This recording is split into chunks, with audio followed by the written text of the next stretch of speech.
The constituents of the 27th District, Senator Pavley's district, have been receiving end of a public disaster for the last 3 months. The uncontrolled leak of natural gas from the Aliso Canyon facility creates an emergency by anyone's definition.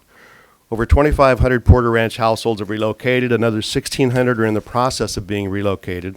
The Los Angeles Unified School District has closed down 2 schools, relocated staff and students to avoid the noxious fumes.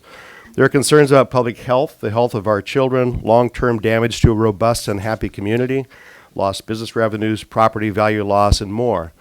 None of these issues are necessarily appropriately addressed by the legislature. Local agencies have already taken the first steps to address some of the issues that may not be within the legislature's purview. For example, the LA City Attorney, the LA City Council, LA Board of Supervisors, local regulators, including city and county fire, the Department of Public Health, and the South Coast Air Quality Management District have all taken action within their respective jurisdictions. Additionally, state regulators coordinated by the governor's office have and are taking appropriate action to respond to the leak. However, we have an important role in ensuring that this doesn't happen again to the best of our ability to prevent that. We're taking appropriate steps to calm and address the community's concerns about the risks associated with the continued operation of Aliso Canyon. SB 380 builds on the important actions by state regulators and the administration and institutes a public, rigorous, and transparent process to ensure the integrity of the gas storage wells.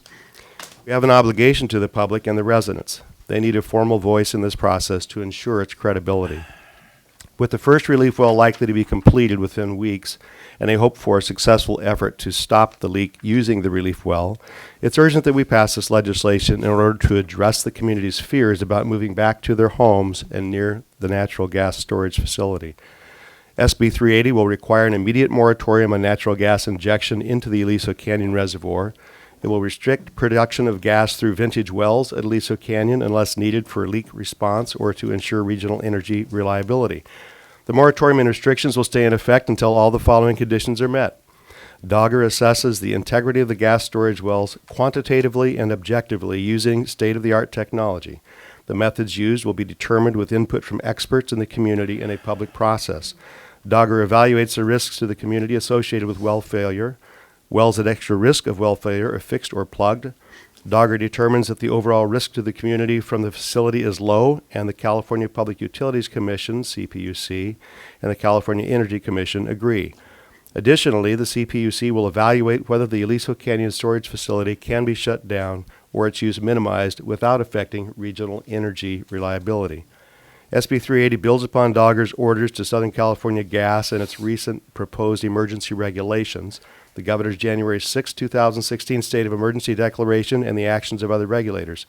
SB 380 includes gas production, enhanced transparency, and explicit requirements for public involvement to help shape the response. SB 380 is an urgency measure and will go into effect after passing the legislature when signed by the governor.